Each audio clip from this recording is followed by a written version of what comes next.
संख्या की तुलना और उनको लिखना। कम ज़्यादा अर्थात छोटा बड़ा तुलनात्मक है।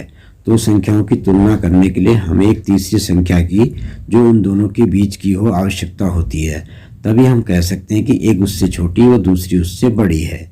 सबसे पहले गिनती की संख्या, क्योंकि गिनना अर्थात गणना करना मनुष्य ने सबसे पहले सीखा। एक पत्थर का टुकड़ा अर्थात एक, दो पत्थर के टुकड़े दो, इसी प्रकार 3, 4, 5, 6, 7, 8, 9। अब पहले छोटा बड़ा समझते हैं।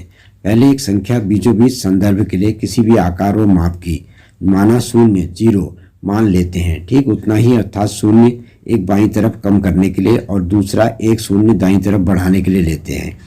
अब सबसे पहले बाएं शून्य में से किसी एक निश्चित मान माना 1 को निकाल देते हैं। इस प्रकार बाएं शून्य का मान 0-1 अर्थात पहले से कम 0 से कम हो जाता है।